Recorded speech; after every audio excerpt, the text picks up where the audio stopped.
اب D classify کی جائے گی، یعنی اب اس رپورٹ کو منظر عام پر لایا جائے گا۔ بائیڈن کا یہ فیصلہ محمد بن سلمان کے لیے ایک بڑا دھچکا ہے، کیونکہ ان پر جمال خشوگی کے قتل کے حوالے سے پہلے ہی شکوک و شبہات کا اظہار کیا جا رہا تھا، مگر اب یہ بات کھل کر لوگوں کے سامنے آ جائے گی کہ جمال کا قتل ان کے حکم پر ہی ہوا، جس کے بعد ان کی دنیا بھر میں رسوائی اور بدنامی ہوگی۔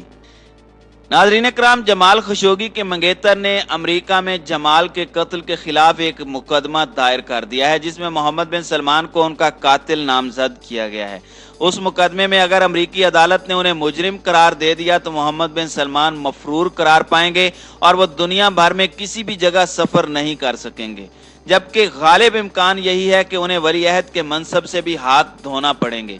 اگر کسی ملک کا ہونے والا سربراہی قتل جیسی قبیح واردات میں براہ راست ملوث ہو اور امریکی عدالت اس کے خلاف فیصلہ دے دے تو پھر وہ امریکہ سمیت کسی بھی ملک کا سفر نہیں کر سکتا، چنانچہ وہ جب بھی کبھی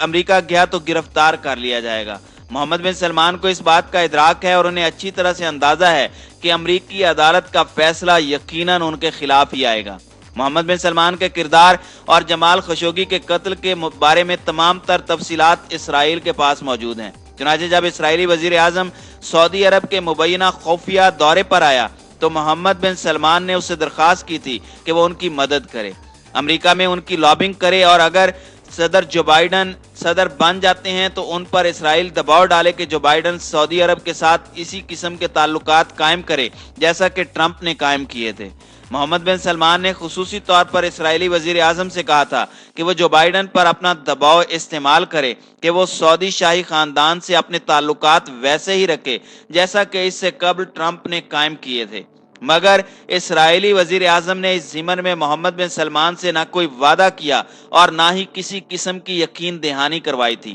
اور اس کی وجہ یہ تھی کہ اسرائیل خود اس بات کا ادراک رکھتا تھا کہ اگر ٹرمپ کی جگہ جو بائیڈن نے صدارت سنبھال لی تو امریکہ اور اسرائیل کے تعلقات میں بھی فرق پڑے گا، کیونکہ جو بائیڈن ڈیموکریٹ صدر ہیں اور ان کا اسرائیل کے ساتھ رویہ براک اوباما جیسا ہوگا، جس نے ایران کے ساتھ ایٹمی معاہدہ کرتے ہوئے اسرائیل کے تمام تر تحفظات کو مسترد کر دیا تھا۔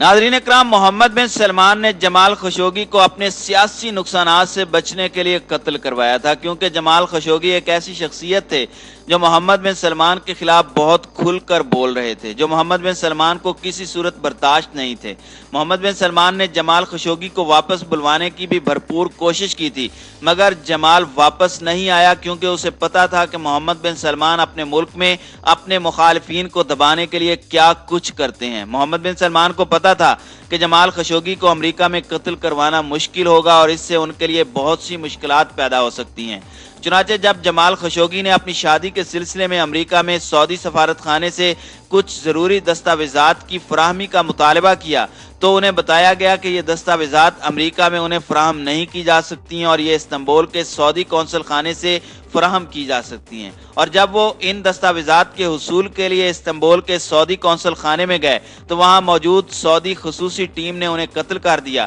اور ان کی لاش کو سائنٹیفک طریقے سے تلف کر دیا گیا۔ ناظرین اکرام، جمال خشوگی سعودی شاہی خاندان کے بہت قریب تھے، ان کے شاہی خاندان سے بہت اچھے تعلقات تھے۔ سعودی اخبار العربیہ کے مطابق جمال خشوگی وہ واحد انسان تھے جسے سعودی شاہی خاندان اور القاعدہ کے درمیان رابطوں کا علم تھا۔ دوسرا کوئی ایسا انسان نہ تھا جسے اتنی زیادہ معلومات حاصل ہوں۔ محمد بن سلمان نے پہلے بہت کوششیں کی کہ وہ جمال خشوگی کو سعودی عرب واپس بلوائیں، مگر ان کی تمام تر کوششیں رائے گاں گئیں، کیونکہ جمال خشوگی نے سعودی عرب واپس آنے سے صاف انکار کر دیا تھا۔